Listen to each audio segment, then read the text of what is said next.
Glory to the highest. That is the words that we can say even this evening time when we come to the Bible study. God is the highest, and we can only give our utmost for his highest. May the name of the Lord be glorified. We welcome all of you in the most glorified and holy name of our Lord and Savior Jesus Christ. We also welcome all of you on behalf of the Kodambakam Christian Brethren Assembly and the GLM Bookshop Ministries in Chennai. To begin with, we shall start with a prayer. Let us pray. Gracious and loving Heavenly Father, we thank and praise Thee for this time that was granted unto us to remember the true, living, loving, holy, victorious God in Christ Jesus. Thou art a great God, and we praise Thee for that. We see Thee fully as the Holy One who has accomplished everything in Thy word. We praise Thee, we honor Thee. Today also we have come with a heart to sit in Thy presence. Lord, we are eager to listen to Thy word, what the Holy Spirit is going to talk to us. Let the Spirit of God speak to each one of us, and especially through Evangelist Sajeev Varghese Chain from Kottayam, Puduppally. We praise Thee, we honor Thee, we glorify Thy name for His presence and His accepting. Lord, gracious Father, may every word that comes from His mouth be for Thy kingdom and for glorifying Thee. Pray for the translator, Evangelist Charles Benny. Lord, may Thou use him also accordingly to translate from Malayalam to Tamil. May Thou help him with a good vocabulary for Thy glory. Pray for the singer today evening, Brother Paul Caleb from Chennai. Lord, we thank Thee for Thy blessed presence with him all these days, weeks, months, and years. And may Thou using him in singing, Lord, we praise Thee, we honor Thee. May Thou continue to use him and his family and the assembly where he is going to. Father, we pray for every one of us who's going to join. Lord, we have come with a eager heart once again to understand the living word, the holy word, the great word of God in Christ Jesus.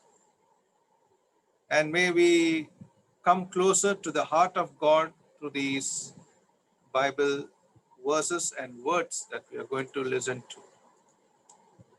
Thank Thee for bringing us. Pray for all those who are coming. Lord, we pray for every moment that we spend. Be with us and guide us. We offer this prayer in the holy, righteous, and almighty name of our Lord and Savior, Jesus Christ. Amen. Now we are going to the next session. That is the singing time. We have with us Brother Paul Caleb from Madipakam Christian Assembly. And our dear brother is a talented singer. May God use him now also, as he has been used much in various places, and especially in Madipakam Christian Assembly in Chennai. We praise God for him having accepted our invitation this evening time.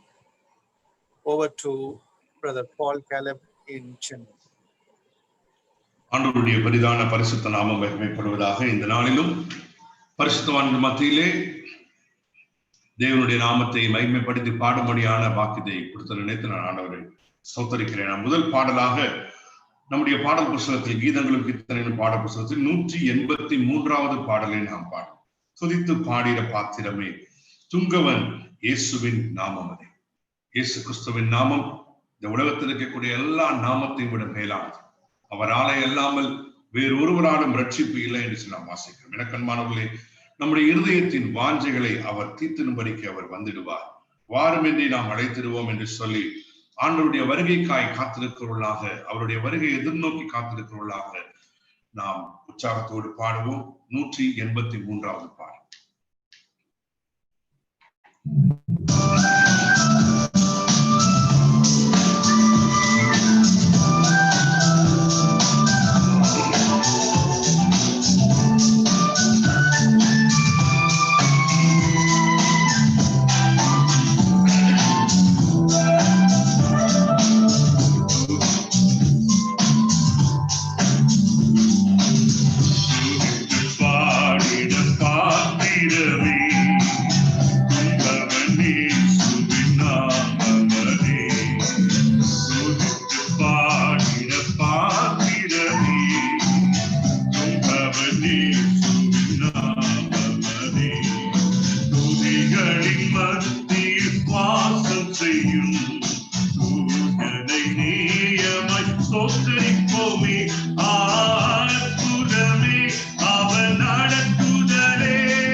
வாஞ்சைகள் தீர்த்திட வந்திடுவார்.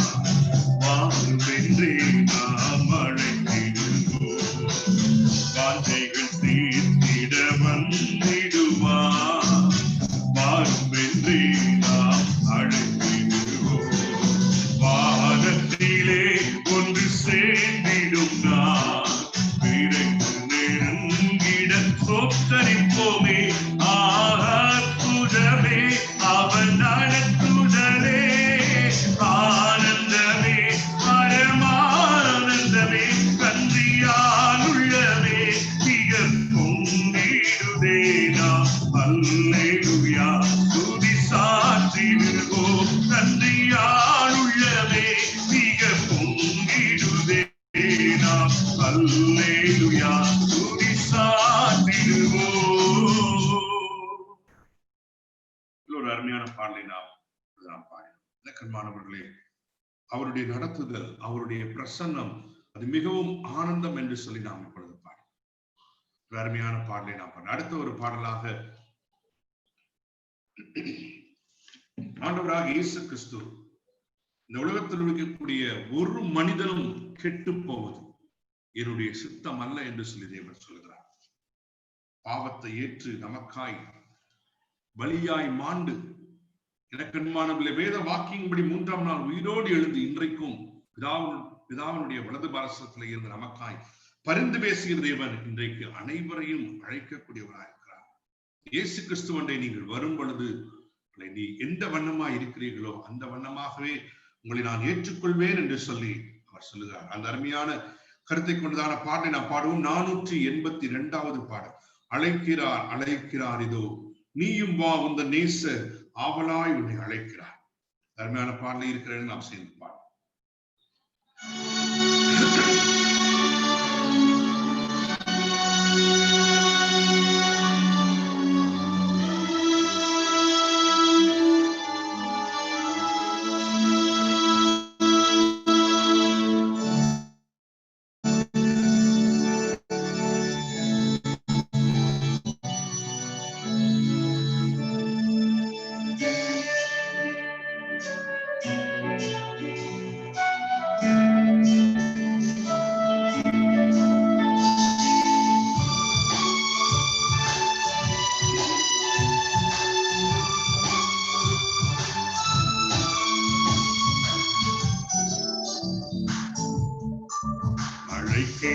அழைக்கிறார் இதோ நீயும் வா, உந்த நேச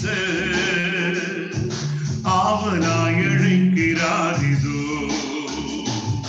நீயும் வா, உந்த நேச ஆவலாய் அழைக்கிறார் இதோ.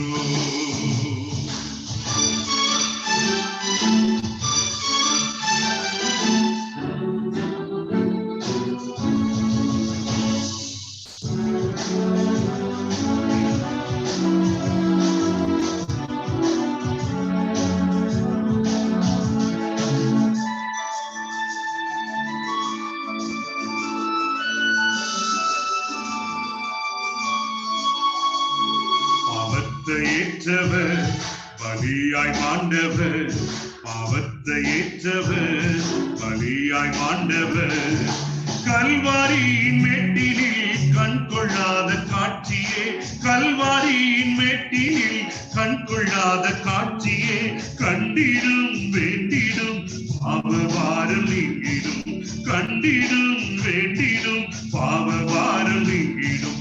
அழைக்கிறார் அழைக்கிறார் இதோ நீயுமா உந்த நேச ஆவலாய் அழைக்கிறார் இதோ.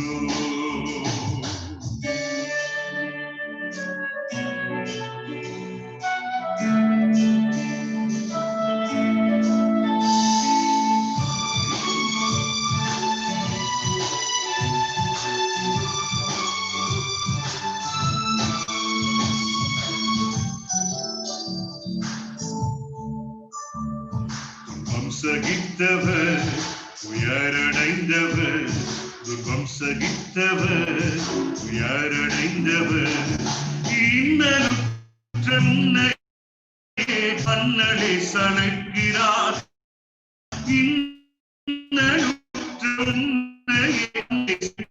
துன்புறும் நெஞ்சமே வாராயோ, நெஞ்சமே துரிதமாய் நீ வாராயோ, அழைக்கிறார் அழைக்கிறார் இதோ நீயும் வா உந்தன் நேச ஆவலாய் அழைக்கிறார் இதோ.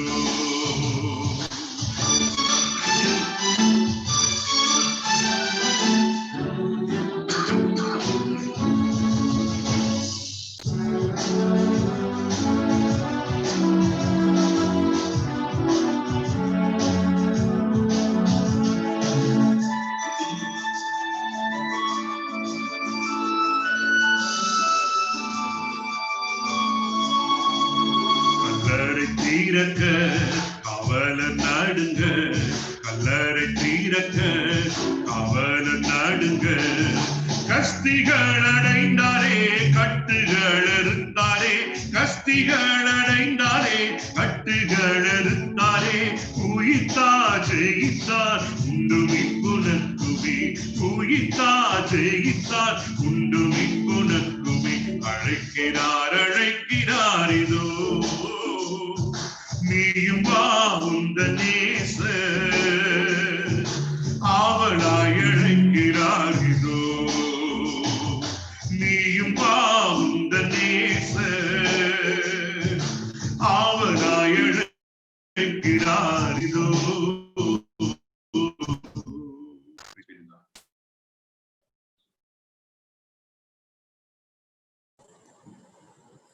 Thank you, dear brother Paul Caleb from Chennai, Madipang Christian Assembly. We praise God for your presence and for your singing and the blessed two songs, Arikirar, Arikirar, and the other song, The Lord Has Kept Us Safe till now, and He's a wonderful God. We praise God for these two songs and we give all glory to God for the selection of the songs. Now we welcome all of you in the holy name of our Lord and Savior Jesus Christ. We also welcome on behalf of the Kodambakam Christian Brethren Assembly and the GLM Bookshop Ministries in Chennai. Today also, as we had yesterday with us, we have evangelist Saji Varghese Chayan from Kottayam, and our dear Achayan has taken from the topic of Ephesians chapter 5 verse 1, be followers of God as dear children, and that is we take it a casual verse, but there's a lot of meaning, a heavy meaning in this verse.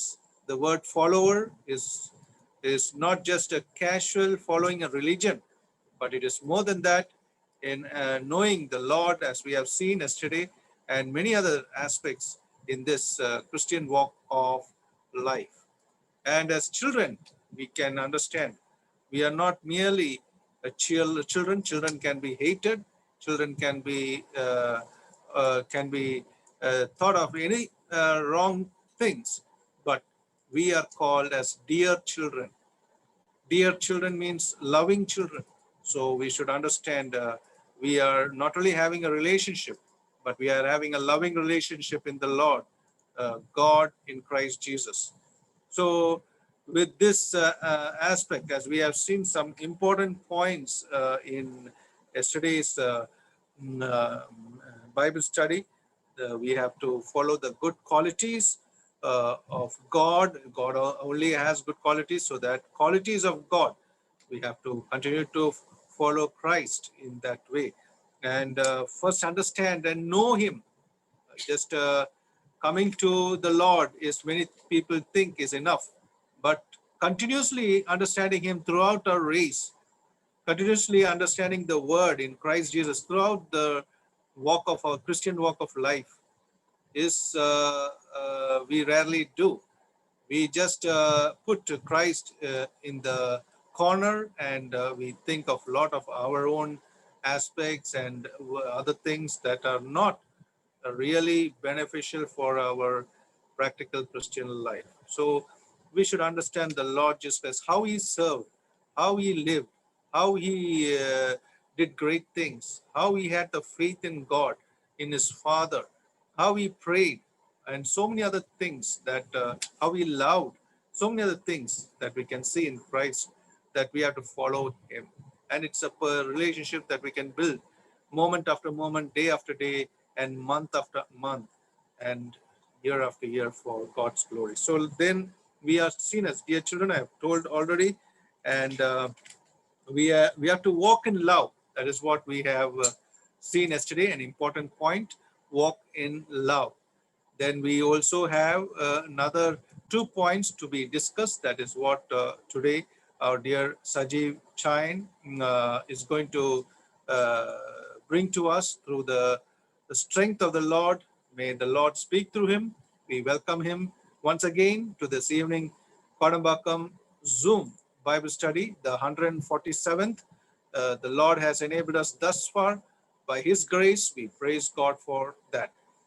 We also welcome to our evening Bible study Evangelist Charles Benny in Puril Assembly.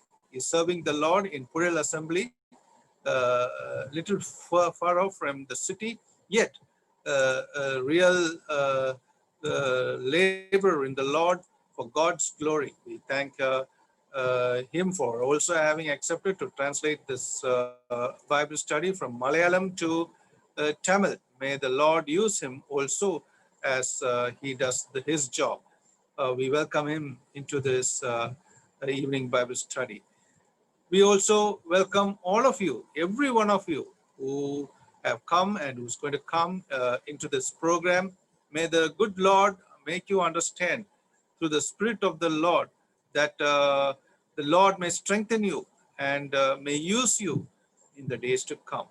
So with this thought, let us sit prayerfully in the Bible study.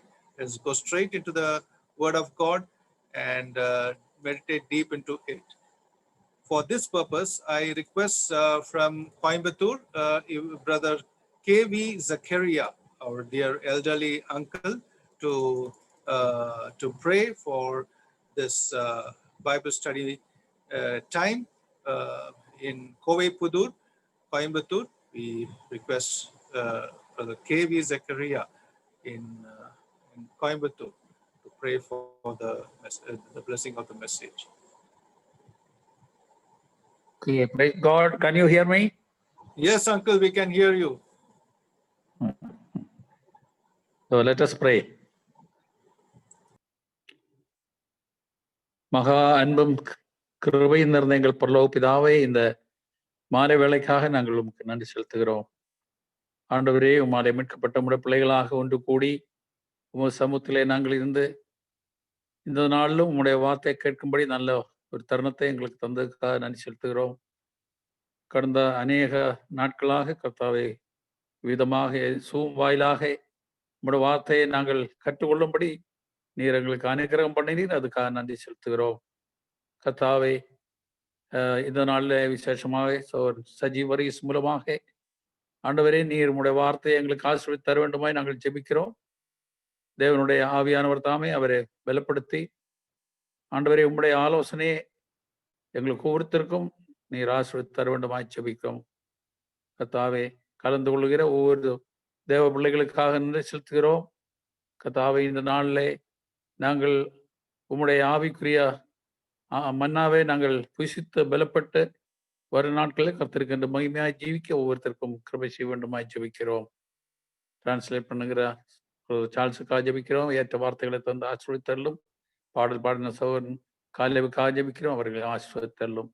கர்த்தாவே, சந்தோஷத்துக்காக விசேஷமாக ஜெபிக்கிறோம். நம்முடைய மகனே கர்த்தாவை விதமாக தேவனுடைய பிள்ளைகளுக்கு ஆசீர்வாதமான ஊழியம் செய்யும்படி அவரை மட்டும் பலப்படுத்தினீர். தொடர்ந்தும் அவரை குடம்பக்க சபையை நீர் ஆசிரித்து வழிநடத்த வேண்டுமாய் நாங்கள் ஜெபிக்கிறோம். உம்முடைய சமூகம் எங்களோடு இருப்பதற்காக ஸ்தோத்திரம் செலுத்துகிறோம்.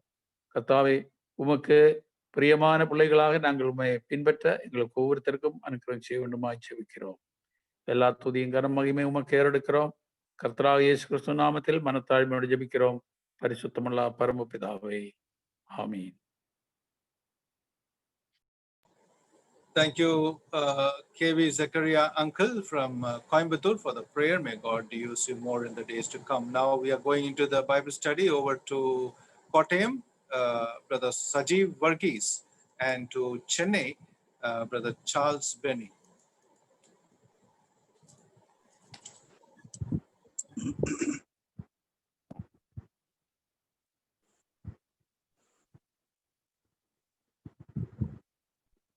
ഈ സന്ധ്യയിലും കടന്നു വന്ന എല്ലാവർക്കും ക്രിസ്തുയേശുവിന്റെ ധന്യനാമത്തിൽ ഞാനും സ്നേഹവന്ദനങ്ങൾ അറിയിക്കുന്നു.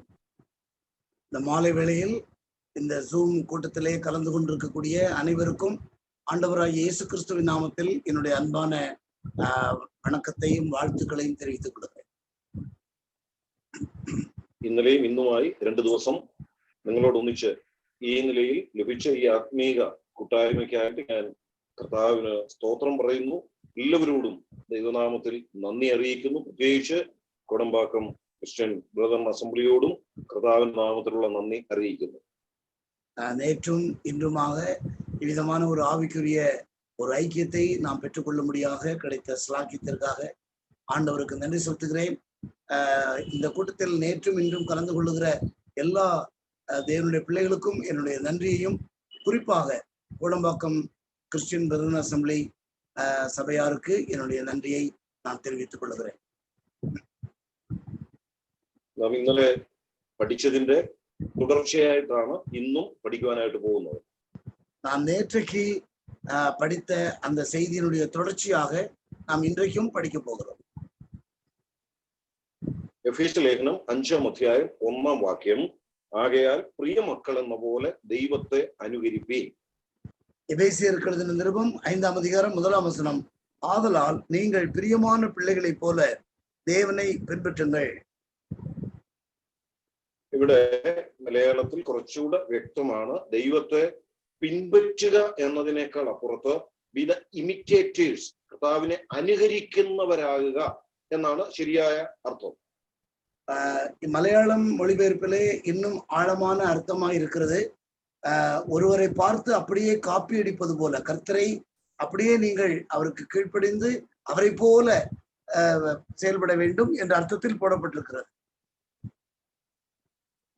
നാം ദൈവത്തെ അനുകരിക്കണമെങ്കിൽ ഒന്നാമത് നാം ദൈവത്തെ കുറിച്ച് ശരിയായി മനസ്സിലാക്കേണ്ടിയിരിക്കുന്നു.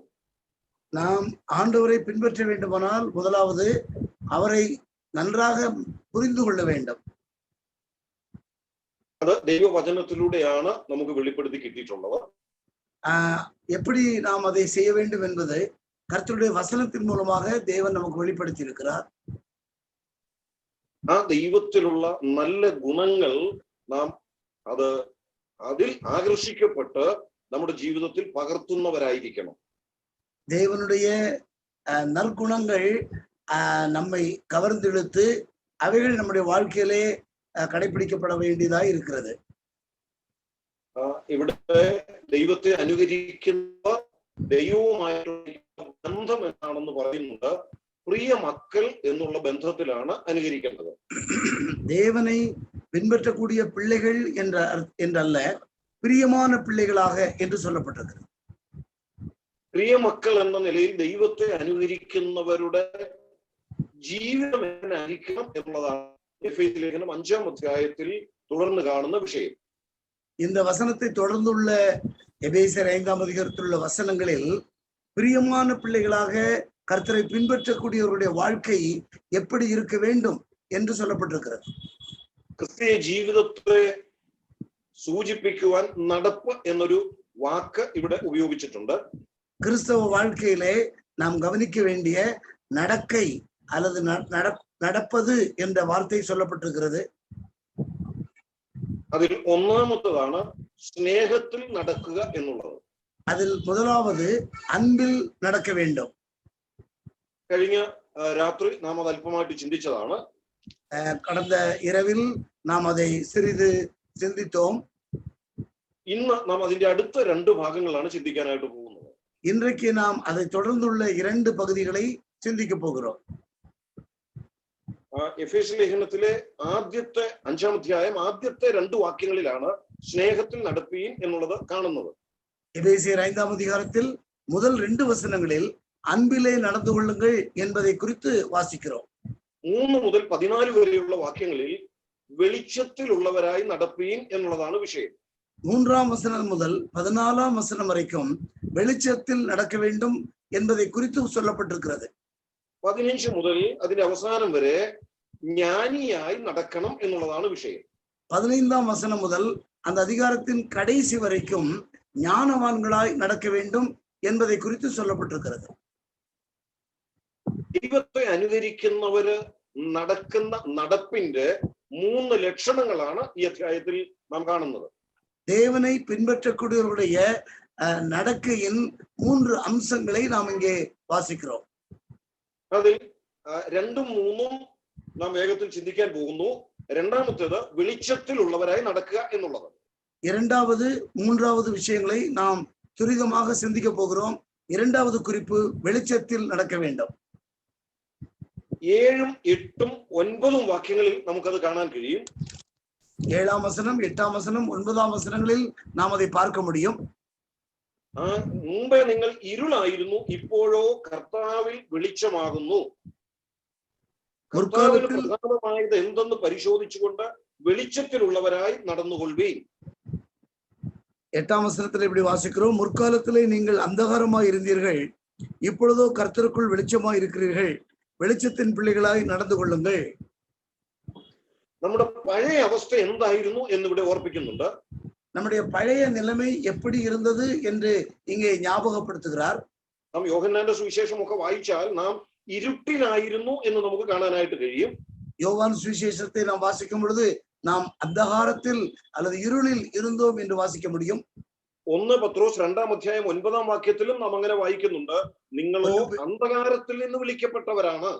1 பேதுரு 2ஆம் அதிகாரம் 9ஆம் வசனத்திலும் வாசிக்கிறோம், நீங்கள் அந்தகாரத்திலிருந்து அழைக்கப்பட்டவர்கள். അപ്പോൾ നാം ക്രിസ്തുവെങ്കിലേക്ക് വരുന്നതിന് മുമ്പ് അന്ധകാരത്തിൽ കിടന്നവരാണ്, ഇരുളിൽ കിടന്നവരാണ്. நாம் ஆண்டவராய் இயேசு கிறிஸ்துவிடத்தில் வருவதற்கு முன்பு அந்தகாரத்தில் அல்லது இருளில் இருந்தவர்கள். പഴയ നിയമത്തിൽ യാക്കോബിന്റെ ചരിത്രം വായിച്ചാലും നമുക്കത് കാണാൻ കഴിയും. பழைய ஏற்பாட்டிலே யாக்கோபினுடைய வாழ்க்கை வரலாற்றை வாசிக்கும் போது நாம் அதை புரிந்து கொள்ள முடியும். ഒരു രാത്രിയിലാണ് യാക്കോബിന്റെ ഒരിക്കൽ ദൈവം ഇറങ്ങി വന്ന് യാക്കോബുമായി ഒരു മൽപ്പിടുത്തം നടത്തി യാക്കോബിനെ രൂപാന്തരപ്പെടുത്തിയത്. ஒரு ராத்திரி வேளையில் தேவன் இறங்கி வந்து யாக்கோபோடு கூட மல்யுத்தம் செய்து அவனுக்கு தன்னை வெளிப்படுத்தினார். ആ മൽപ്പിടുത്തത്തോടുകൂടി യാക്കോബിന്റെ ജീവിതത്തിലെയും ഇരുട്ട് മാറുകയായിരുന്നു. அந்த மல்யுத்தத்தின் முடிவிலே யாக்கோபின் வாழ்க்கையில் இருந்த இருள் மாறுவதை நாம் பார்க்க முடியும். യോഹന്നാന്റെ സുവിശേഷം 3ആം അധ്യായത്തിൽ നിക്കോദിമോസിനെ കുറിച്ചും നാം അങ്ങനെ തന്നെ വായിക്കുന്നു. யோவான் சுவிசேஷம் 3ஆம் அதிகாரத்தில் நிக்கோதேமியை குறித்து கூட நாம் அப்படித்தான் வாசிக்கிறோம். ഒരു രാത്രിയിലാണ് അവൻ യേശുവിന്റെ അരികിൽ വന്നത്, അവന്റെ ജീവിതത്തിന് മാറ്റം സംഭവിച്ചത്. ஒரு ராத்திரி வேளையில்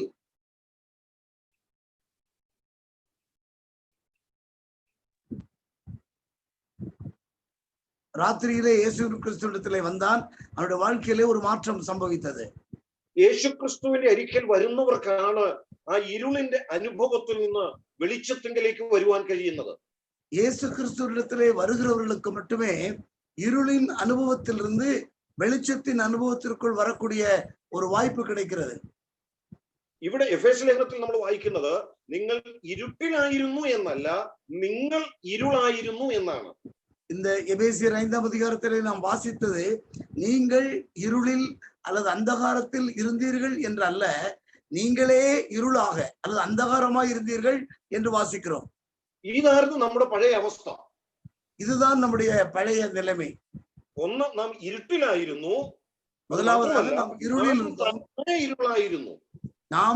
நாமே இருளாக இருந்தோம். എന്നാൽ ഇവിടെ എന്താ പറയുന്നത്? ഇപ്പോഴോ കർത്താവിൽ വെളിച്ചമാകുന്നു. ஆனால் இங்கே என்ன வாசிக்கிறோம்? இப்பொழுதோ கர்த்தருக்குள் வெளிச்சமாய் இருக்கிறீர்கள். ഇങ്ങനെ അവകാശപ്പെട്ട ഒരാളെ ഉള്ളൂ ലോകത്തിൽ, ഞാൻ ലോകത്തിന്റെ വെളിച്ചമാകുന്നു എന്ന്, അത് ക്രിസ്തുവാണ്.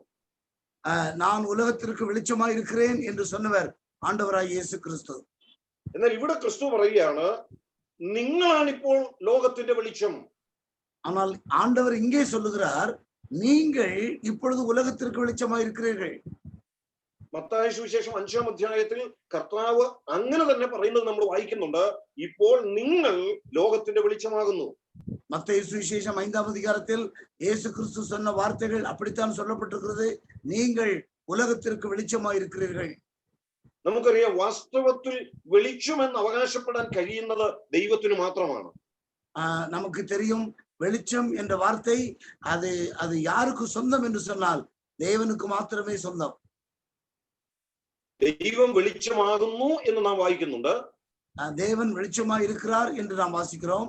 ക്രിസ്തു അവകാശപ്പെട്ടു, ഞാൻ ആകുന്നു ലോകത്തിന്റെ വെളിച്ചമെന്ന്. ஆண்டவராகிய இயேசு கிறிஸ்து சொல்லுகிறார், நான் உலகத்திற்கு வெளிச்சமாய் இருக்கிறேன். എങ്കിൽ ഞാനും നിങ്ങളും എന്തായിരുന്നു? அப்படியானால் நீங்களும் நானும் என்னவா இருந்தோம்? നാം വെളിച്ചമായിരുന്നില്ല. நாம் வெளிச்சமாக இருந்ததில்லை. യോഹന്നാന്റെ സുവിശേഷം 1-ാം അധ്യായത്തിൽ യോഹന്നാൻ സ്നാപകനെ കുറിച്ച് പറയുന്നത് ഇങ്ങനെയാണ്. யோவான் சுவிசேஷம் 1ஆம் அதிகாரத்தில் யோவான் ஸ்நானகனை குறித்து இப்படி சொல்லப்பட்டிருக்கிறது. അവൻ വെളിച്ചമായിരുന്നില്ല, വെളിച്ചത്തിന് സാക്ഷ്യം പറയേണ്ടുന്നവൻ അത്രേ. அவன் அந்த ஒளி அல்ல, அந்த ஒளியை குறித்து சாட்சி கொடுக்கிறவன் மட்டுமே. എങ്കിൽ പിന്നെ യോഹന്നാൻ സ്നാപകൻ ആരാണ്, യോഹന്നാൻ സ്നാപകൻ എന്താണ് എന്നും തിരുവെഴുത്ത് പറയുന്നുണ്ട്. யோவான் ஸ்நானகன் யார், அவன் எப்படிப்பட்டவன் என்றும் வேதம் சொல்லுகிறது. യോഹന്നാൻ സുവിശേഷം 5-ാം അധ്യായം 35-ാം വാക്യത്തിൽ നാം ഇങ്ങനെയാണ് വായിക്കുന്നത്, അവൻ ജ്വലിച്ചു പ്രകാശിക്കുന്ന വിളക്കായിരുന്നു. யோவான் 5:35 இப்படி வாசிக்கிறோம், அவன் எரிந்து பிரகாசிக்கிற விளக்காய் இருந்தான். ക്രിസ്തു വെളിച്ചം എന്ന് പറയുന്നു, യോഹന്നാൻ സ്നാപകനെ കുറിച്ച് വിളക്ക് എന്നുമാണ് പറഞ്ഞിട്ടുള്ളത്. இயேசு கிறிஸ்து வெளிச்சம் என்று சொல்லப்பட்டிருக்கிறது, யோவான் ஸ்நானகனை குறித்து விளக்கு என்று சொல்லப்பட்டிருக்கிறது. ഇതായിരുന്നു നമ്മുടെയും അവസ്ഥ. നാം വെളിച്ചമായിരുന്നില്ല, പക്ഷേ വിളക്കുകളായിരുന്നു. இதுதான் நம்முடைய நிலைமையும் கூட. நாம் வெளிச்சமாய் இருக்கவில்லை, ஆனால் நாம் விளக்காய் இருந்தோம். വെളിച്ചമില്ലാത്ത വിളക്കുകളായിരുന്നു നാം ഓരോരുത്തരും. நாம் ஒவ்வொருவரும் வெளிச்சமில்லாத വിളക്കുകളായിരുന്നோம். എന്നാൽ ക്രിസ്തു നമ്മുടെ മേൽ വന്നപ്പോൾ, നാം ക്രിസ്തുവിൽ വിശ്വാസം അർപ്പിച്ചപ്പോൾ, നാം ആകുന്ന വിളക്കുകളിന്മേൽ വെളിച്ചം വന്നു. நாம் ஆண்டவரிடத்திலே வந்தபோது, அல்லது கிறிஸ்து நம்மிடத்திலே வந்தபோது விளக்காயிருக்கக்கூடிய நமக்கு வெளிச்சம் கிடைத்தது. ആ നിലയിൽ വെളിച്ചം പ്രാപിച്ചവരോടാണ് ക്രിസ്തു പിന്നെ പറയുന്നത്, now you are the light of the world. നിങ്ങൾ ഇപ്പോൾ ക്രിസ്തുവിൽ വെളിച്ചമാകുന്നു. அந்த வெளிச்சத்தை நாம் ஆண்டவரிடத்திலிருந்து பெற்றுக் கொண்டிருக்கிறோம். இப்பொழுது ஆண்டவர் சொல்லுகிறார், நீங்கள் உலகத்திற்கு வெளிச்சமாயிருக்கிறீர்கள். ഒരു കാലത്ത് ഇരുളായിരുന്ന നമ്മെ ഇന്ന് കർത്താവിൽ വെളിച്ചമാക്കി മാറ്റിയിരിക്കുന്നു. முற்காலத்திலே நாம் ഇരുളായിരുന്ന നമ്മை ஆண்டவர் வெளிச்சமாய் மாற்றியிருக்கிறார். ഇന്ന് നാം ദൈവത്തിന്റെ മക്കളാണ്, ദൈവത്തിന്റെ പ്രിയമക്കളാണ്. അതുകൊണ്ട് നമ്മുടെ ചുമതല എന്താണ്? ആ വെളിച്ചത്തിലുള്ളവർ എങ്ങനെ നടക്കുന്നു അതുപോലെ നടക്കുക. நாம் இன்றைக்கு தேவனுடைய பிள்ளைகள், அது மட்டுமல்ல பிரியமான பிள்ளைகள். எனவே நாம் வெளிச்சத்தில் எப்படி நடக்க வேண்டுமோ அவ்விதமாய் நாம் நடக்க வேண்டும். വെളിച്ചത്തിൽ നടക്കുന്നവർ എങ്ങനെ നടക്കേണ്ടതെന്ന് ഇവിടെ 3 മുതൽ 14 വരെയുള്ള വാക്യങ്ങളിൽ ചില കാര്യങ്ങൾ പറഞ്ഞിട്ടുണ്ട്. 3ஆம் வசனம் முதல் எபேசியர் 5 14ஆம் வசனம் வரைக்கும் வெளிச்சத்தில் நடக்க வேண்டியவர்கள் எப்படி நடக்க வேண்டும் என்று சில விஷயங்கள் சொல்லப்பட்டிருக்கிறது. അവര് ദുർനടപ്പുകാരായിരിക്കരുത്, അശുദ്ധരായിരിക്കരുത്, ദ്രവ്യാഗ്രഹികളായിരിക്കരുത്, ഇങ്ങനെ അനേക കാര്യങ്ങൾ ഇവിടെ പറയുന്നുണ്ട്. 5-ാം വാക്യമാണ് ഞാൻ പറഞ്ഞത്. அவர்கள் கெட்ட நடக்கை அவர்களுக்கு இருக்கக்கூடாது, துன்மார்க்கமான வழியிலே நடக்கக்கூடாது, அசுத்தமான கரியைகள் அவரிடத்திலே காணப்படக்கூடாது என்றெல்லாம் சொல்லப்பட்டிருக்கிறது. അപ്പോൾ അവരുടെ പ്രവൃത്തികൾ എങ്ങനെ ആയിരിക്കണം എന്ന് ഇവിടെ പറയുന്നുണ്ട്. அவர்களுடைய கிரியைகள் எப்படி இருக்க வேண்டும் என்றும் இங்கே சொல்லப்பட்டிருக்கிறது. അവരുടെ വാക്കുകൾ എങ്ങനെ ആയിരിക്കണം എന്ന് ഇവിടെ പറയുന്നുണ്ട്. அவருடைய வார்த்தைகள் எப்படி இருக்க வேண்டும் என்றும் இங்கே சொல்லப்பட்டிருக்கிறது. അവരുടെ മനോഭാവം എങ്ങനെ ആയിരിക്കണം എന്ന് ഇവിടെ പറയുന്നുണ്ട്. அவர்களுடைய மனநிலை எப்படி இருக்க வேண்டும் என்று சொல்லப்பட்டிருக்கிறது. ഇതൊക്കെ ക്രിസ്തുവിൽ നാം വിശ്വാസം അർപ്പിച്ചപ്പോൾ നമുക്ക് ലഭിച്ച ഒരു പദവിയാണ് നാം വെളിച്ചമായി എന്നുള്ളത്. நாம் ஆண்டவராய் இயேசு கிறிஸ்துவை விசுவாசித்த போது நமக்கு கிடைத்த ஒரு பதவி, நாம் வெளிச்சமாய் இருக்கிறோம் என்பது. എന്നാൽ തുടർമാനമായി നാം ശ്രദ്ധിക്കേണ്ട കാര്യമാണ്, ആ വെളിച്ചം ലോകത്തിന് പരത്തിക്കൊണ്ട് വെളിച്ചത്തിന്റെ പ്രവൃത്തികൾ ചെയ്ത് ജീവിക്കുക എന്നുള്ളത്. அதனுடைய அர்த்தத்தை நாம் இப்படி புரிந்து கொள்ள வேண்டும். அந்த வெளிச்சத்தை உலகத்தில் பிரகாசிக்க செய்து நாம் வாழ வேண்டும். അവരാണ് പ്രിയമക്കൾ. அப்படிப்பட்டவர்கள் தான் பிரியமான பிள்ளைகள். ക്രിസ്തു ലോകത്തിൽ വന്നത് കേവലം വെളിച്ചമായി ഇരിക്കുക എന്നുള്ളത് മാത്രമായിരുന്നില്ല ഉദ്ദേശം. ஆண்டவராக இயேசு கிறிஸ்து உலகத்திற்கு வந்தது நீங்கள் வெளிச்சமாய் இருங்கள் என்ற நோக்கம் மட்டுமல்ல, മറിച്ച് ക്രിസ്തു ചെയ്തത് എന്താണ്? ആ വെളിച്ചം മറ്റനേകരിലേക്ക് പകർന്നു കൊടുത്തു. അതുകൊണ്ടാണ് നാം ഇന്ന് കർത്താവിൽ വെളിച്ചമായിരിക്കുന്നത്. ஆண்டவராய் இயேசு கிறிஸ்து என்ன செய்தார்? தன்னுடைய வெளிச்சத்தை மற்றவர்களுக்கு அவர் பகிர்ந்து கொடுத்தார். அதனால் தான் நாம் இன்றைக்கு வெளிச்சமாயிருக்கிறோம். അതുകൊണ്ട് നമ്മുടെ ഉത്തരവാദിത്വം എന്താണ്? அதனால் நம்முடைய பொறுப்புகள், கடமைகள் என்ன? 14ാമത്തെ വാക്യം ഒന്ന് ശ്രദ്ധിക്കുക. 14ஆம் വചനத்தை கவனியுங்கள். അതുകൊണ്ട് ഉറങ്ങുന്നവനെ ഉണർന്ന് മരിച്ചവരുടെ ഇടയിൽ നിന്ന് എഴുന്നേൽക്ക, എന്നാൽ ക്രിസ്തു നിന്റെ മേൽ പ്രകാശിക്കും എന്ന് ചൊല്ലുന്നു. ஆதலால் தூங்குகிற நீ விழித்து மரித்தோரை விட்டு எழுந்திரு, அப்பொழுது கிறிஸ்து உன்னை பிரகாசிப்பிப்பார் என்று சொல்லி இருக்கிறது. പ്രിയമക്കളുടെ വലിയൊരു ഉത്തരവാദിത്വമാണ് അവിടെ ഓർപ്പിക്കുന്നത്. பிரியமான பிள்ளைகளுக்கு உள்ள ஒரு பெரிய உத்தரவாதம் அல்லது பொறுப்பு இங்கே சொல்லப்பட்டிருக்கு. നാം ക്രിസ്തുവിൽ വെളിച്ചമാണ്. நாம் கிறிஸ்துவில் வெளிச்சமா இருக்கிறோம். അതുകൊണ്ട് നാം വെളിച്ചത്തിന്റെ പ്രവൃത്തികൾ ചെയ്ത് ജീവിക്കണം. எனவே நாம் வெளிச்சத்தின் கிரியைகளை செய்து வாழ வேண்டும்.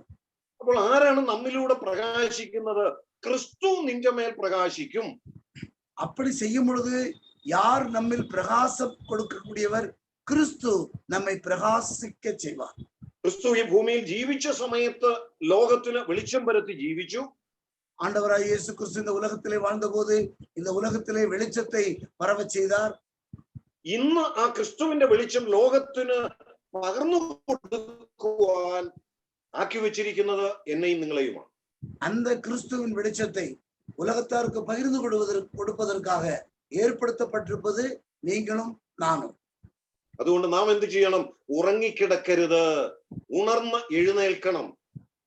அதனால் நாம் என்ன செய்ய வேண்டும்? தூங்கிக் கொண்டிருக்க கூடாது, நாம் விழித்து எழும்ப வேண்டும். ഇവിടെ അങ്ങനെ തന്നെയാ പറയുന്നത് ഉറങ്ങുന്നവനെ ഉണർന്ന് മരിച്ചവരുടെ ഇടയിൽ നിന്ന് എഴുന്നേൽക്കുക. தூங்குகிற நீ ഉണർവடைந்து அல்லது விழித்து மரித்தோரை விட்டு எழுந்திரு. ഒരു ദൈവ പൈതല് ആത്മീയമായി ഉറങ്ങിക്കിടന്നാൽ അവന്റെ അവസ്ഥ എന്താണെന്ന് ഈ വാക്യം പറയുന്നുണ്ട്. ஒரு தேவனுடைய பிள்ளை ஆவிக்குரிய நிலையில் தூங்கிக் கொண்டிருந்தால் அவனுடைய நிலைமை என்ன ஆகும் என்று இங்கே சொல்லப்பட்டிருக்கிறது. അവൻ മരിച്ചവരുടെ ഇടയിലാണ് ഉറങ്ങിക്കിടക്കുന്നത്. அவன் மரித்தோரோடு கூட சேர்ந்து உறங்கிக் கொண்டிருக்கிறான். എന്താ മരിച്ചവരുടെ ഇടയിൽ കിടക്കുക എന്ന് പറഞ്ഞാൽ അതിന്റെ അർത്ഥം? மரித்தோரிடத்திலே அவன் தூங்கிக் கொண்டிருக்கிறான் என்று சொன்னால் என்ன அர்த்தம்? ഒരു കുറെ മരിച്ച ആളുകൾ അഥവാ കുറെ ശവങ്ങൾ ഒരിടത്ത് കിടപ്പുണ്ട് എന്ന് കരുതുക. மரித்து போனவர்கள் அல்லது பிணங்கள் ஒரு இடத்தில் கிடக்கிறது என்று நினைத்துக் கொள்ளுங்கள். ഒരു 10 ശവശരീരങ്ങൾ ഒരു സ്ഥലത്ത് കിടക്കുക. ஒரு இடத்துல ஒரு 10 பிணங்கள் அங்கு ஒரு இடத்துல கிடக்கிறது. ആ ശവങ്ങളുടെ അരികിൽ പോയി ഞാൻ കിടന്ന് നല്ല സുഖമായി ഉറങ്ങുകയുമാണ്. அந்த பிணங்களின் அருகே நான் போய் படுத்து உறங்குகிறேன். ദൂരെ നിന്നൊരു വ്യക്തി നോക്കിയാൽ എന്തായിരിക്കും പറയുന്നത്? தூரத்திலிருந்து ஒருவன் என்னை பார்த்தால் என்ன சொல்லுவான்? അത് അവിടെ 11 ശവങ്ങൾ കിടക്കുന്നു എന്ന് പറയും. அவன் சொல்வான் ஏற்கனவே 10, இதோடு சேர்த்து 11 பிணங்கள் கிடக்கிறது என்று சொல்வான். ഞാൻ മരിച്ചിട്ടില്ല, പക്ഷെ ആ മരിച്ചവരുടെ ഇടയിൽ ഉറങ്ങിക്കിടക്കുകയാണ്. நான் சாகவில்லை, ஆனால் செத்து போனவர்கள் பக்கத்திலே சேர்ந்து தூங்கிக் கொண்டிருக்கிறேன். ജീവനുള്ള ഞാൻ മരിച്ചവരുടെ ഇടയിൽ ഉറങ്ങിക്കിടന്നാൽ ലോകത്തിന്റെ മുമ്പിൽ ഞാനും മരിച്ചവനാണ്. நான் உயிருள்ளவன், ஆனால் மரித்தோரோடு கூட சேர்ந்து படுத்து கிடந்தால் உலகத்தின் பார்வையிலே நானும் மரித்தவன். നാം വെളിച്ചം പ്രാപിച്ചവരാണ്, ജീവൻ പ്രാപിച്ചവരാണ്, ദൈവമക്കളാണ്. நாம் வெளிச்சம் பெற்றுக் கொண்டவர்கள், ஜீவன் பெற்றுக் கொண்டவர்கள், தேவனுடைய பிள்ளைகள் தான். നാം ഉറങ്ങിക്കിടന്നാൽ, ആത്മീയമായി ഉറങ്ങുന്ന അനുഭവത്തിൽ ജീവിച്ചാൽ നമ്മെ കണ്ട് ലോകവും എന്തു പറയും? ഇവനും ഒരു ശവമാണ്, ഇവനും ജീവനില്ലാത്ത വ്യക്തിയാണ് എന്ന് പറയും. ஆவிக்குரிய நிலையில் நாம் தூங்கிக் கொண்டிருந்தால் உலகம் நம்மை பார்த்து என்ன சொல்லும்? നാമും പിണംതാൻ, മരിത്തവൻ എന്ന് சொல்லும். അതുകൊണ്ട് പ്രിയ മക്കളുടെ ഉത്തരവാദിത്വമാണ് ഉറക്കത്തിൽ നിന്ന് എഴുന്നേൽക്കുക, നമ്മിലൂടെ ക്രിസ്തു ലോകത്തിന് പ്രകാശിക്കുവാൻ ഇടവരണം. எனவே பிரியமான பிள்ளைகளுடைய ஒரு கடமை, அவன் மரிக்கிறவரிடத்திலிருந்து தூங்கி கொண்டிருக்கிறவன் எழுந்து நின்றால் கிறிஸ்து உன் மூலமாக உலகத்திற்கு பிரகாசத்தை அனுப்புவார். ആത്മീയമായി ഉറങ്ങുന്ന അനുഭവത്തിൽ നിന്ന് നാം ഉണർന്നെഴുന്നേൽക്കുവാനുള്ള ഒരാഹ്വാനമാണ് ഇവിടെ ദൈവത്തിന്റെ ദാസൻ നമുക്ക് നൽകുന്നത്. ஆவிக்குரிய நிலைமையிலே உறங்கிக் கொண்டிருக்கிறவர்கள் உணர்வடைந்து விழித்து எழும்ப வேண்டும் என்ற ஆலோசனையை தேவனுடைய மனிதர் இங்கே கொடுக்கிறார். ഒരു പിതാവിന്റെ പ്രിയ മക്കളായിട്ടുള്ളവര് എപ്പോഴും പിതാവിനെ പ്രസാദിപ്പിക്കുന്നവരായിരിക്കും. தேவனுக்கு பிரியமான பிள்ளைகள் எப்பொழுதும் ஆண்டவரை பிரீதிப்படுத்திக் கொண்டிருக்க வேண்டும். അവര് പിതാവ് ഏൽപ്പിച്ച ജോലികൾ ചെയ്യുന്നവരായിരിക്കും. தேவன் அவர்களுக்கு கொடுத்த வேலையை செய்யக்கூடியவர்களாய் இருப்பார்கள். അവർ പിതാവിന്റെ പേരിന് മഹത്വം കിട്ടുന്ന നിലയിൽ ജീവിക്കുന്നവരായിരിക്കും. தகப்பனுக்கு மகிமை கொண்டு வரக்கூடிய வாழ்க்கை வாழக்கூடியவர்களாய் இருப்பார்கள். അതാണ് പ്രിയ മക്കൾ. அவர்கள்தான் பிரியமான பிள்ளைகள். ആ ഒരു പദവിയാണ് ദൈവം നമ്മിൽ നിന്നും പ്രതീക്ഷിക്കുന്നത്. அப்படிப்பட்ட ஒரு நிலையை தேவன் நம்மிடத்திலிருந்து எதிர்பார்த்து கொண்டிருக்கிறார். അതുകൊണ്ട് ആത്മീകമായി നാം ഉറങ്ങിക്കിടക്കുവാൻ പാടില്ല. எனவே ஆவிக்குரிய நிலைமையில் நாம் தூங்கி கொண்டிருக்க கூடாது. നാം ആത്മീകമായി മടിയന്മാരായിട്ടിരിക്കുവാൻ പാടില്ല. ஆவிக்குரிய நிலையில் நாம் சோம்பேறிகளாய் இருக்கக்கூடாது. നമ്മുടെ കർത്താവ് തന്റെ ശിഷ്യന്മാരെ വിളിച്ചപ്പോഴും അത് തെളിയിക്കുകയുണ്ടായി. ஆண்டவராய் இயேசு கிறிஸ்து சீஷர்களை அழைத்த போது அதை தெளிவுபடுத்தினார். ആരും വെറുതെ നിന്നവരല്ല, അലസന്മാരായി മടിയന്മാരായി നിന്നവരെയല്ല കർത്താവ് വിളിച്ച് തന്റെ ശിഷ്യഗണത്തിൽ ഉൾപ്പെടുത്തിയത്. யாரும் சும்மா இருக்கிறவர்களாக இருக்கவில்லை. அப்படிப்பட்டவர்களை தன்னுடைய சீஷர்களாக தேவன் அழைக்கவில்லை. പ്രത്യേകിച്ച് മീൻപിടുത്തക്കാരായവരെയാണ് കൂടുതലും കർത്താവ് തന്റെ ശിഷ്യഗണത്തിലേക്ക് വിളിച്ചത്. முக்கியமாக மீன் பிடிக்கக்கூடியவர்களை அதிகமான பேரை தன்னுடைய சீஷர்களாக தேவன் அழைத்தார். നമ്മൾ അവരെ കുറിച്ച് ഇങ്ങനെ വായിക്കുന്നത്, അവരിൽ ചിലര് മീൻ പിടിച്ചുകൊണ്ടിരിക്കുകയായിരുന്നു. அங்கே வாசிக்கும் போது அவர்களில் சிலர் மீன் பிடித்துக் கொண்டிருந்தார்கள். അതേക്കുറിച്ച് നമ്മൾ സുവിശേഷ പുസ്തകങ്ങൾ വായിക്കുന്നത് വല വീശിക്കൊണ്ടിരിക്കുകയായിരുന്നു എന്നാണ്. சுவிசேஷ புஸ்தகங்கள் வாசிக்கும் பொழுது அவர்கள் வலை போட்டுக் கொண்டிருந்தார்கள் என்று வாசிக்கிறோம். വേറെ ചിലര് വല കഴുകിക്കൊണ്ടിരിക്കുകയായിരുന്നു. வேறு சிலர் வலைகளை கழுவி கொண்டிருந்தார்கள். വേറെ ചിലര് വല നന്നാക്കിക്കൊണ്ടിരിക്കുകയായിരുന്നു. வேறு சிலர் வலைகளை பழுது பார்த்து கொண்டிருந்தார்கள். ഇങ്ങനെ ഏതെങ്കിലും തിരക്കുട ജോലിയിൽ ഏർപ്പെട്ടിരുന്നവരെയാണ് ക്രിസ്തു തന്റെ അരികിലേക്ക് വിളിച്ചത്. இப்படி ஏதாவது ஒரு வேலையில் மும்முரமாய் ஈடுபட்டு கொண்டிருந்தவர்களைத்தான் இயேசு கிறிஸ்து தன்னுடைய சீஷர்களாக அழைத்தார். അതുകൊണ്ട് ഇന്നും ദൈവത്തിന്റെ പ്രിയമക്കൾ എന്നുള്ള നിലയിൽ നാം അലസന്മാരായിട്ടിരിക്കരുത്. എപ്പോഴും കർത്താവിന് വേണ്ടി ആക്റ്റീവായിട്ട് കർത്താവിന് വേണ്ടി പ്രവർത്തിപ്പാൻ എരിവും ഉത്സാഹവും ഉള്ളവരായിട്ടിരിക്കണം. അവരാണ് പ്രിയമക്കൾ. எனவே நாம் அஜாக்கிரதை உள்ளவர்களாய் இருக்கக்கூடாது. நாம் சுறுசுறுப்புள்ளவர்களாய் தீவிரமாய் செயல்படக்கூடியவர்களாய் கர்த்தருடைய காரியங்களில் காணப்பட வேண்டும். அப்படிப்பட்டவர்கள் தான் பிரியமான பிள்ளைகள். കർത്താവിന് എന്താ ചെയ്തുകൊണ്ടിരിക്കുന്നത്? கர்த்தாவுக்காக நாம் என்ன செய்து கொண்டிருக்கிறோம்? കർത്താവ് ഇവിടെ വന്നു, മരിച്ചു, അടക്കപ്പെട്ടു, ഉയർത്തെഴുന്നേറ്റു, സ്വർഗാരോഹണം ചെയ്തു. തീർന്നില്ല തന്റെ ശുശ്രൂഷ. ஆண்டவர் இப்பொழுது என்ன செய்து கொண்டிருக்கிறார்? அவர் உலகத்திற்கு வந்தார், அவர் ஊழியம் செய்தார், மரித்து அடக்கப்பட்டு உயிர்த்தெழுந்தார். ഇന്നും നമുക്ക് വേണ്ടി അവിടെ മധ്യസ്ഥ ശുശ്രൂഷ ചെയ്തുകൊണ്ടിരിക്കുകയാണ്. இன்றைக்கும் அவர் பரலோகத்திலே பிதாவின் வலது பார்சத்தில் மத்தியஸ்த வேலை செய்து கொண்டிருக்கிறார். അപ്പൊ നമ്മുടെ ചുമതല പ്രിയമക്കൾ എന്നുള്ള നിലയിൽ വെളിച്ചത്തിലുള്ളവരെ പോലെ നടക്കുക. எனவே நம்முடைய பொறுப்பு நாம் வெளிச்சத்தின் பிள்ளைகளாய் வெளிச்சத்தில் உள்ளவர்களை போல நடக்க வேண்டும். വെളിച്ചത്തിന്റെ പ്രവൃത്തികൾ ചെയ്ത് ജീവിക്കുക. வெளிச்சத்தின் கிரியைகளை செய்து வாழ வேண்டும். സാക്ഷാൽ വെളിച്ചമാകുന്ന ക്രിസ്തുവിനെ നമ്മിലൂടെ പ്രകാശിപ്പിച്ച് ജീവിക്കുക. உண்மையான வெளிச்சமாய் இருக்கக்கூடிய அந்த இயேசு கிறிஸ்துவை நாம் பிரகாசிக்கிறவர்களாக வாழ வேண்டும். നമുക്ക് അടുത്ത മൂന്നാമത്തെ ഭാഗത്തേക്ക് വേഗത്തിൽ വരാം. மூன்றாவது பகுதிக்கு நாம் வேகமாக செல்லலாம். 15 വാക്യത്തിൽ ഇങ്ങനെ വായിക്കുന്നു, ആകയാൽ സൂക്ഷ്മത്തോടെ അജ്ഞാനികളായിട്ടല്ല ജ്ഞാനികളായിട്ട് അത്ര നടപ്പാൻ നോക്കുവീൻ. 15 வசனத்திலே ஆனபடியினாலே நீங்கள் ஞானமற்றவர்களைப் போல நடவாமல் ஞானம் உள்ளவர்களைப் போல கவனமாய் நடந்து கொள்ளுங்கள்.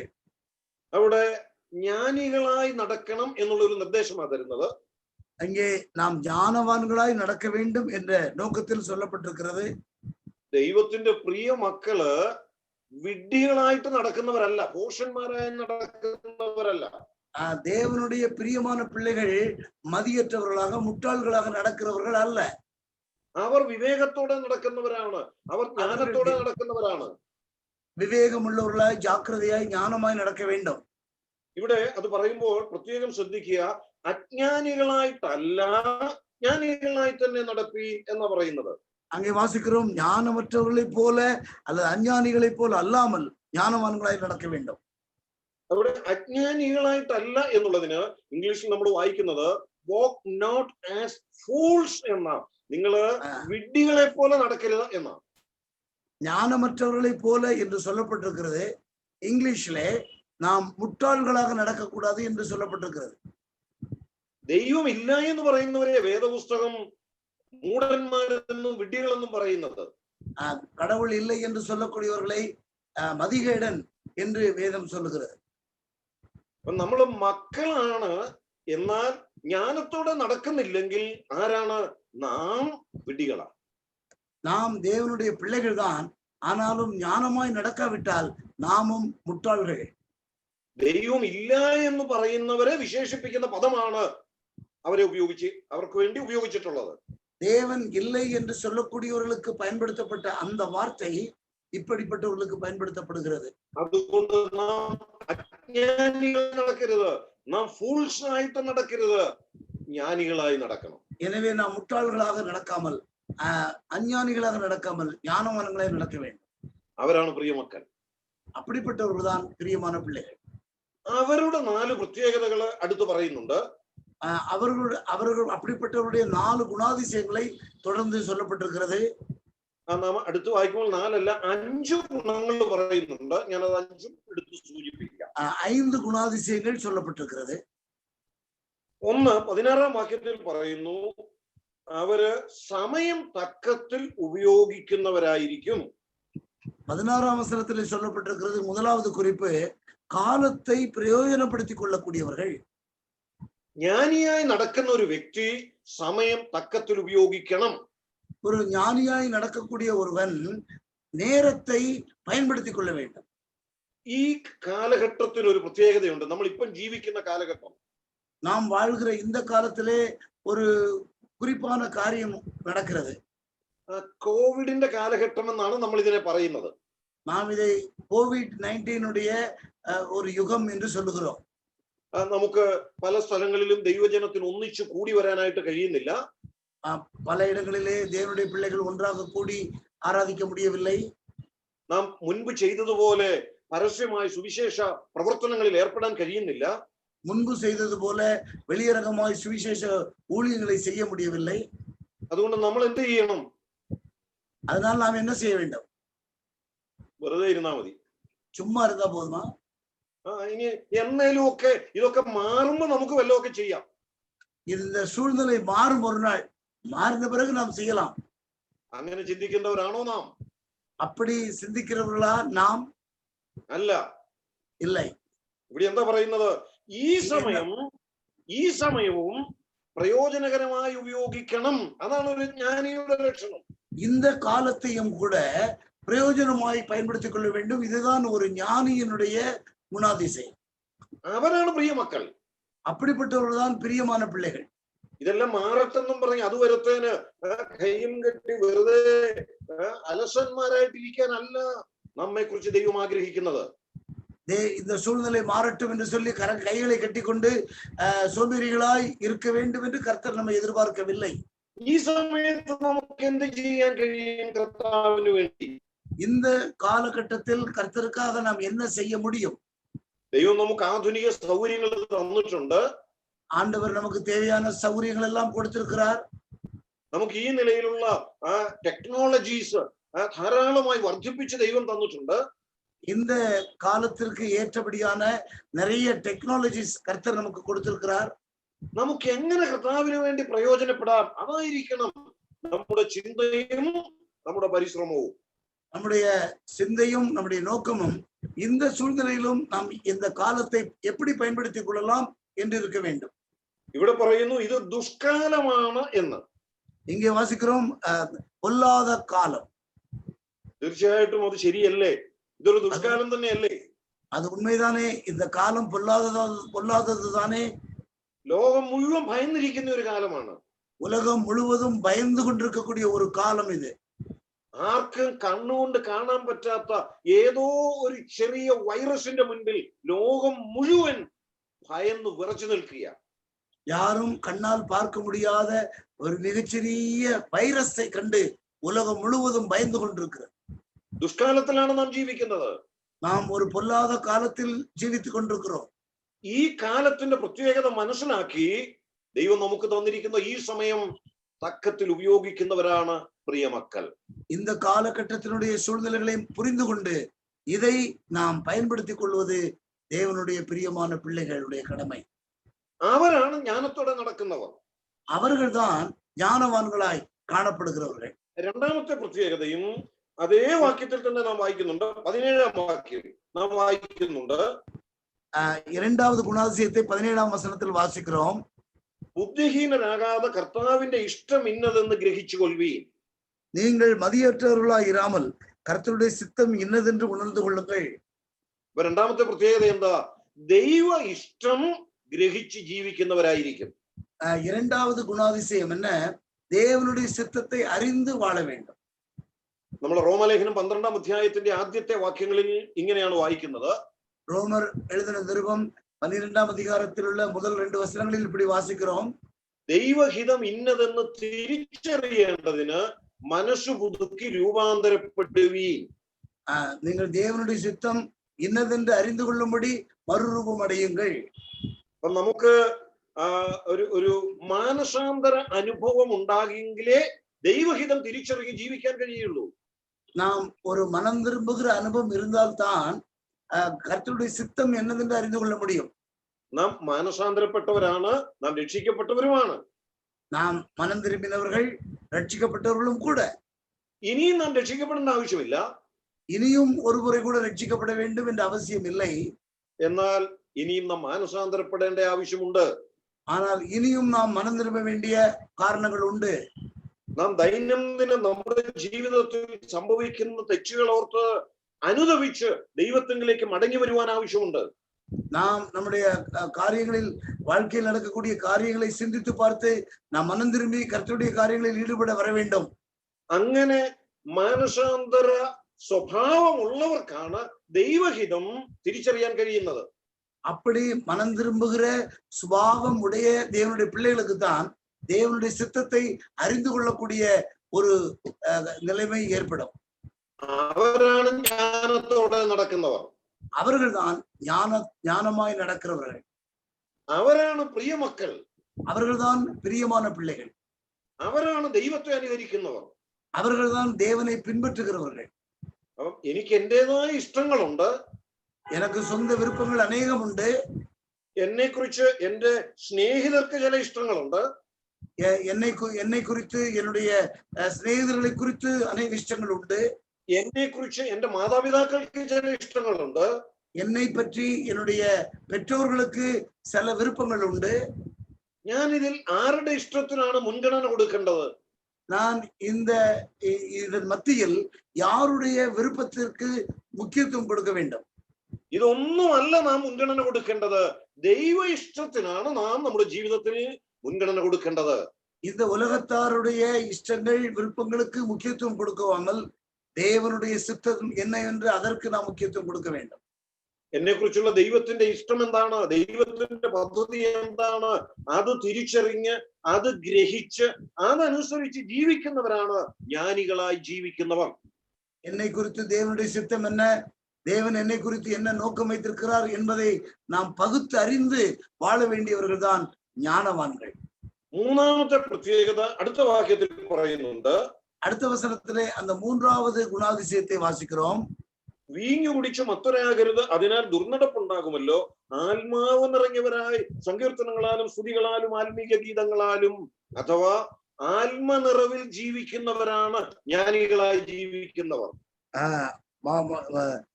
மதுபான வெறி கொள்ளாமல் ஆவியினால் நிறைந்து என்று வாசிக்கிறோமே. எனவே ஆவியால் நிறைந்து வாழக்கூடிய வாழ்க்கை செய்பவர்கள் தான் ஞானவான்கள். പരിശുദ്ധാത്മാവിനോട് ബന്ധപ്പെട്ട് നിരവധി അനുഗ്രഹങ്ങൾ പ്രാപിച്ചവരാണ് ഞാനും നിങ്ങളും. பரிசுத்த ஆவியானவரோடு கூட நாம் சேர்ந்து ஆவிக்குரிய பல ஆசீர்வாதங்களை பெற்றவர்கள் தான் நீங்களும் நானும். പരിശുദ്ധാത്മ അഭിഷേകം പ്രാപിച്ചവരാണ്. பரிசுத்த ஆவியினுடைய அபிஷேகம் பெற்றவர்கள். പരിശുദ്ധാത്മ സ്നാനം ലഭിച്ചവരാണ്. பரிசுத்த ஆவியின் ஸ்நானம் ஞானஸ்நானம் பெற்றவர்கள். പരിശുദ്ധാത്മ മുദ്ര ലഭിച്ചവരാണ്. பரிசுத்த ஆவியின் முத்திரை பெற்றவர்கள். എന്നാൽ ഇവിടെ ഒരു കാര്യം പറയുന്നു, അതൊരു കൽപ്പനയാ. Be filled with the holy spirit. പരിശുദ്ധാത്മാവിൽ നിറയുവീൻ. இங்கே ஒரு கட்டளையாக சொல்லப்பட்டிருக்கிறது, ஆவியினாலே நிறையுங்கள்.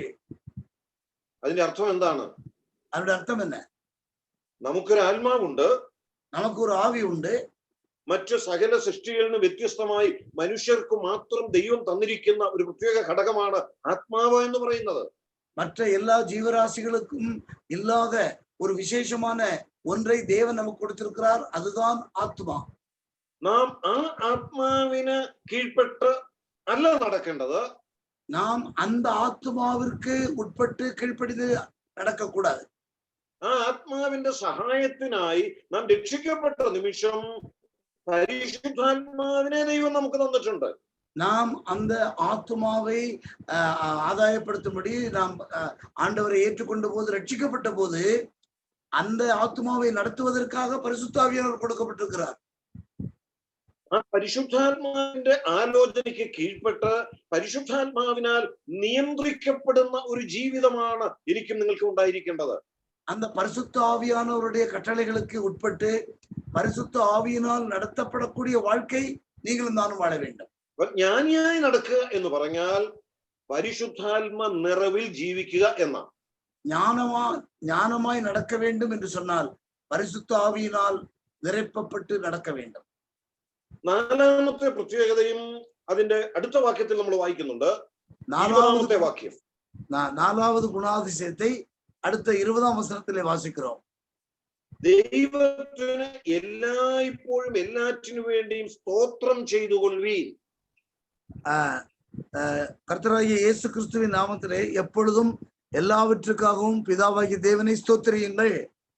എപ്പോഴും ദൈവത്തോട് നന്ദിയുള്ളവരായിരിക്കണം ഒരു ദൈവ പൈതൽ. ஒரு தேவனுடைய பிள்ளை எல்லாவற்றிலும் எப்பொழுதும் கர்த்தருக்கு நன்றியுள்ளவர்களாய் இருக்க வேண்டும். ആ രണ്ട് പദങ്ങൾ വളരെ ശ്രദ്ധേയമാണ്. എല്ലായ്പ്പോഴും എല്ലാറ്റിനു വേണ്ടിയും സ്തോത്രം ചെയ്തുകൊള്ളുവീൻ. ரெண்டு வித்தியாசமான வார்த்தைகள் பயன்படுத்தப்பட்டிருக்கிறது. எப்பொழுதும் எல்லாவற்றுக்காகவும் ஸ்தோத்திரம் செலுத்துங்கள்.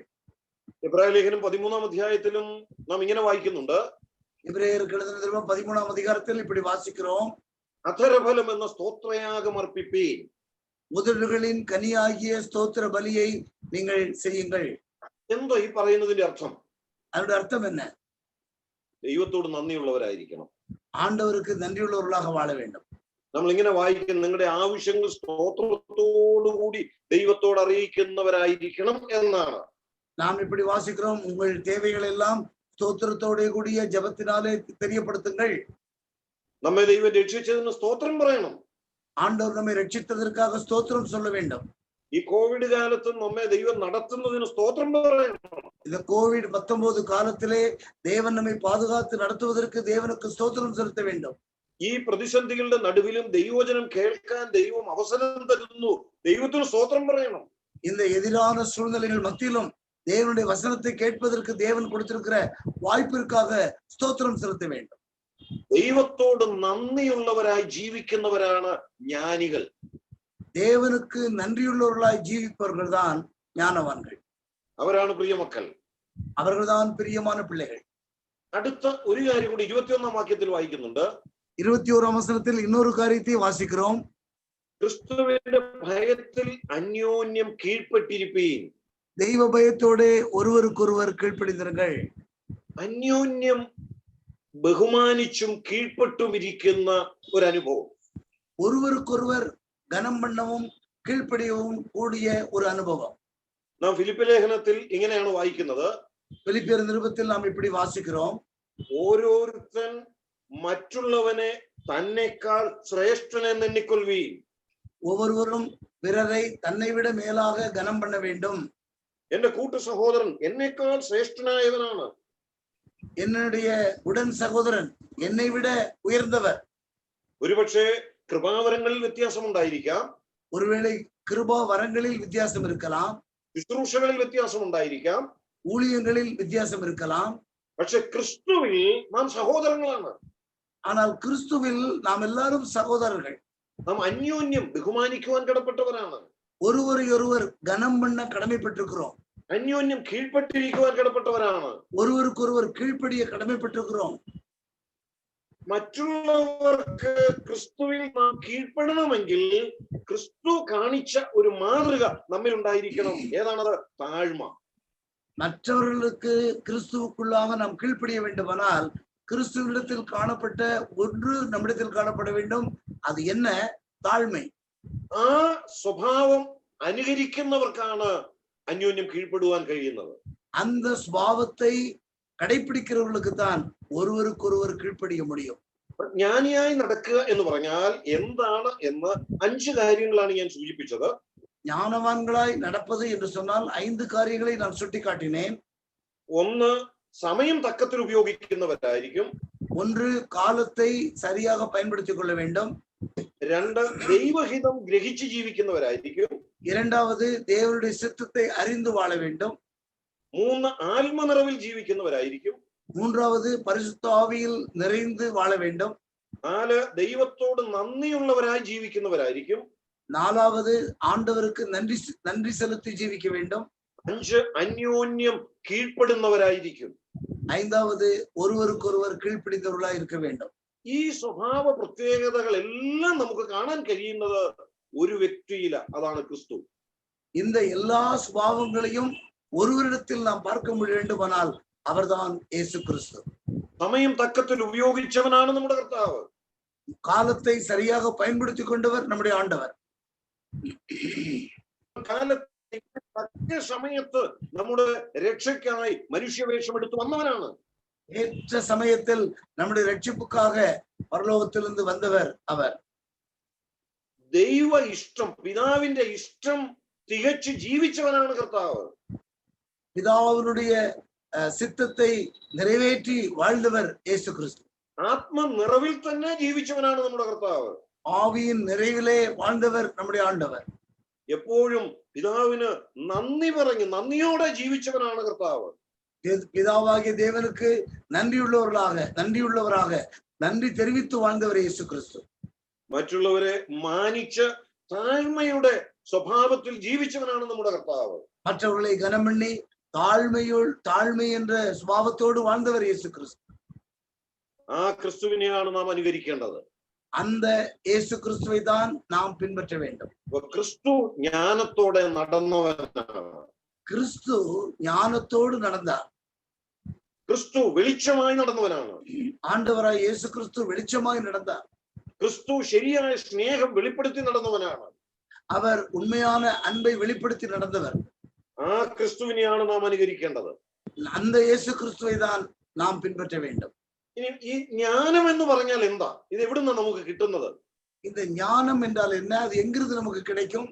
കൊലോസ്യ ലേഖനം 2-ാം അധ്യായത്തിന്റെ 3-ാം വാക്യത്തിൽ നാം വായിക്കുന്നുണ്ട്. கொலோசியர் 2:3 நாம் இப்படி வாசிக்கிறோம். ക്രിസ്തുവിനെ കുറിച്ചാണ് അവിടെ പറഞ്ഞിട്ടുള്ളത്. ஆண்டவராய் இயேசு கிறிஸ்துவை குறித்து அங்கே சொல்லப்பட்டிருக்கிறது. ജ്ഞാനവും പരിജ്ഞാനവും മുഴുവൻ ക്രിസ്തുവിൽ നിക്ഷേപമായി മറഞ്ഞിരിക്കുന്നു എന്നാണ് നാം അവിടെ വായിക്കുന്നത്. இயேசு கிறிஸ்துவில் ஞானம் நிறைந்து அடங்கியிருக்கிறது என்று வாசிக்கிறோம். അപ്പൊ ജ്ഞാനം മുഴുവൻ നമുക്ക് കാണാൻ കഴിയുന്നത് ഒരു വ്യക്തിയിലാണ്, അത് യേശു ക്രിസ്തുവിലാണ്.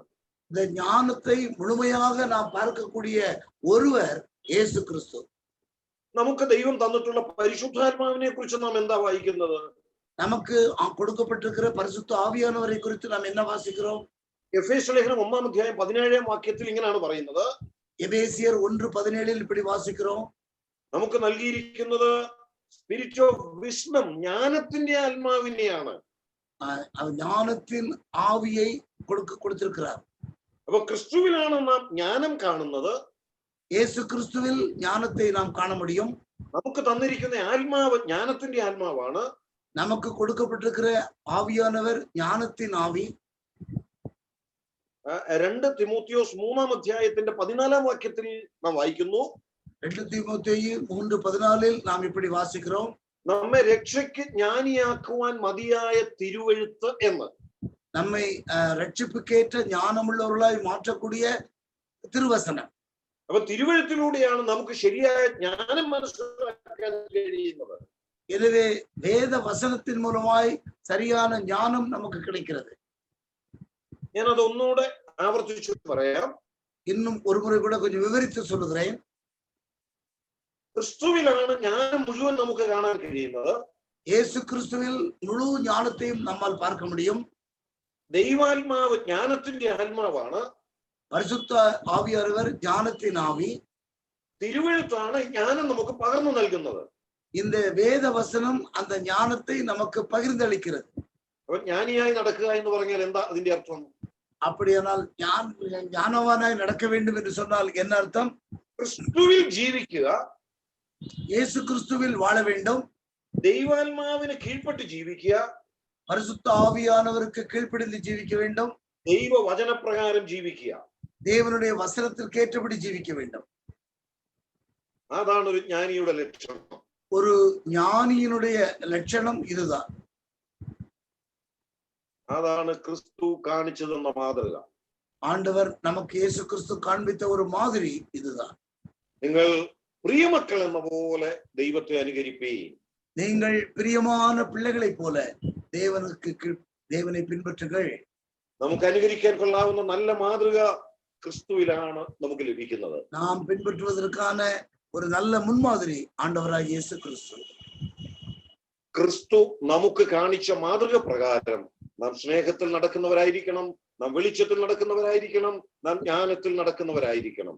கிறிஸ்து நமக்கு காட்டிய முன்மாதிரியின்படியே அன்பிலே நடக்கிறவர்களாய், வெளிச்சத்திலே நடக்கிறவர்களாய், ஞானத்தில் நடக்கிறவர்களாய் நாம் இருக்க வேண்டும். അവരാണ് ദൈവത്തിന്റെ പ്രിയമക്കൾ.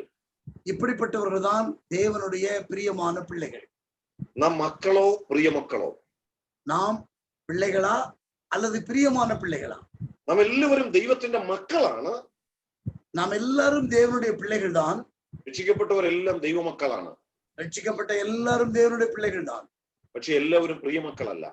ஆனால் எல்லாரும் பிரியமான பிள்ளைகளா?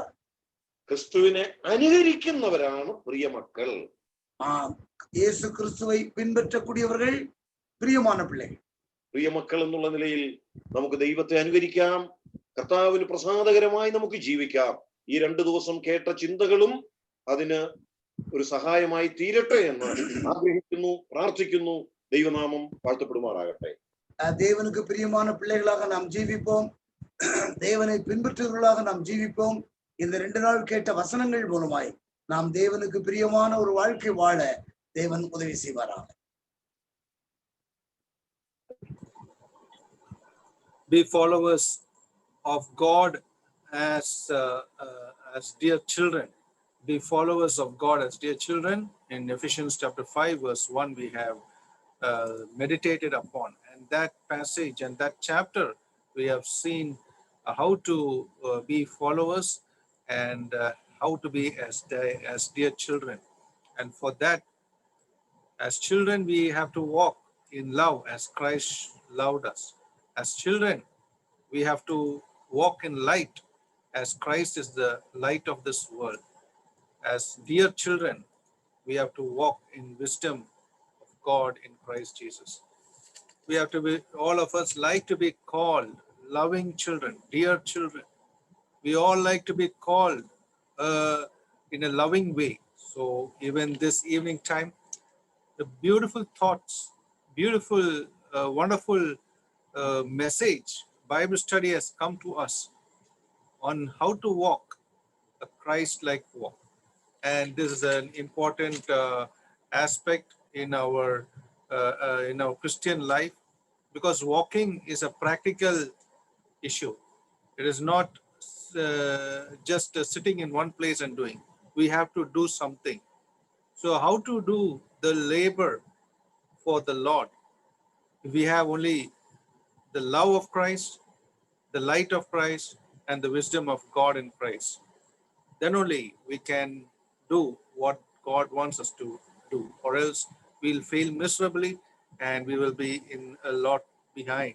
And may God enable us. We thank Evangelist Sajeev Varghese Chain from Kottayam, Pudupalli, for having come in, accepted our invitation these 2 days, and bringing us to us this word, this verse, and expounding from it in a blessed way.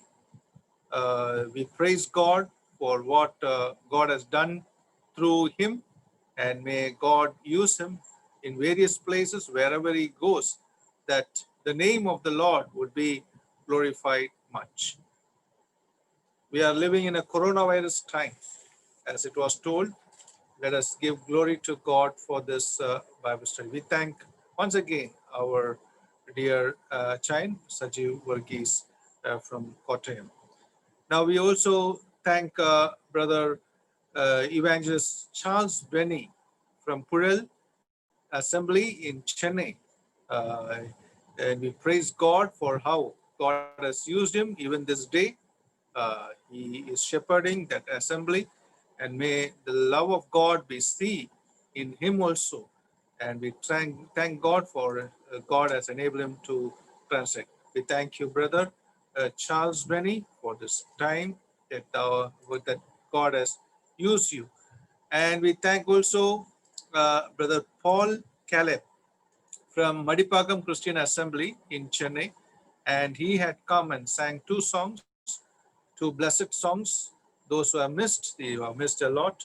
And we praise God for those songs. We thank for the selection of the songs. May God be with you. And we thank you, Brother Paul Caleb in Christ Jesus. Now we also thank every believer, every saint, every disciple, every Christian who has come in this Kodambakam Bible study. And wherever the word is preached, and wherever you have longing to hear the word, may God enable you to live like that.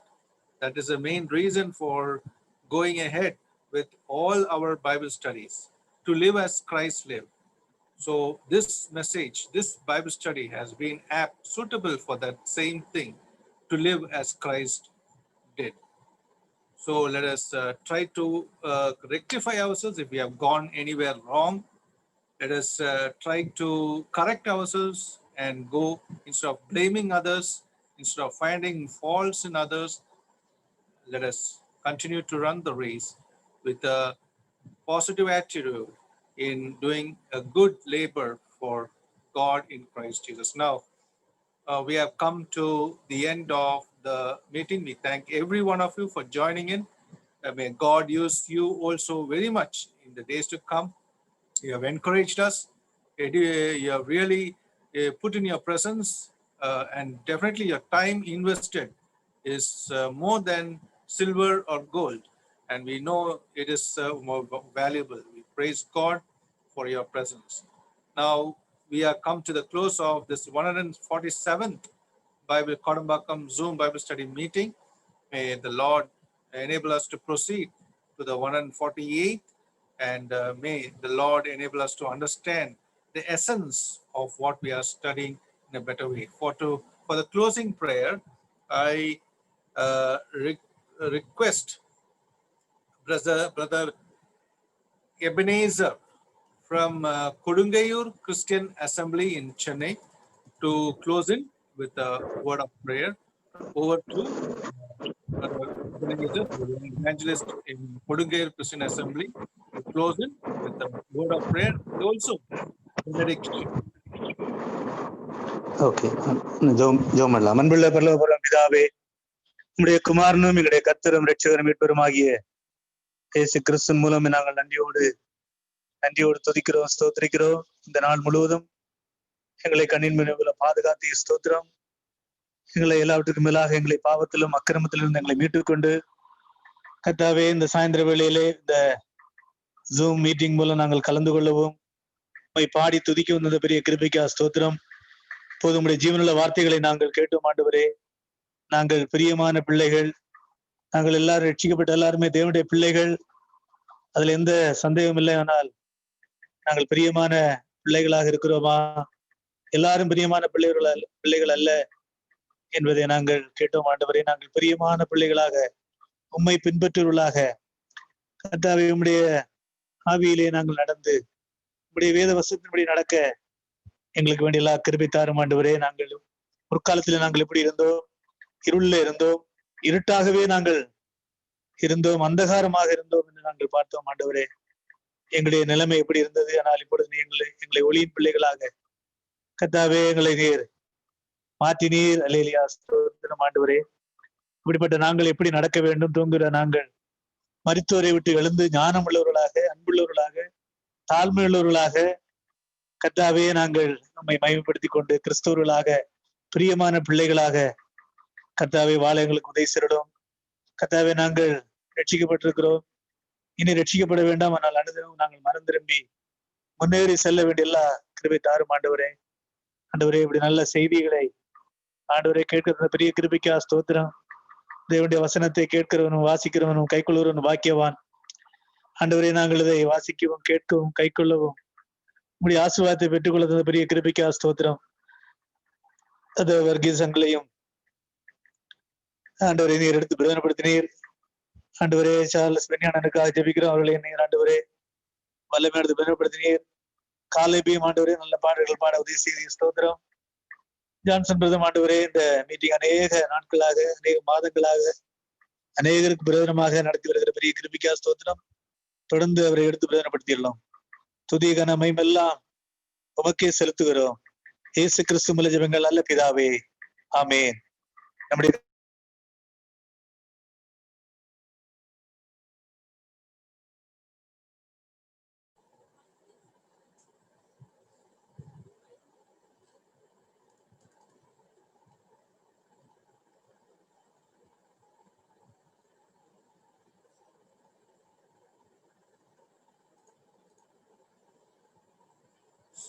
Sorry,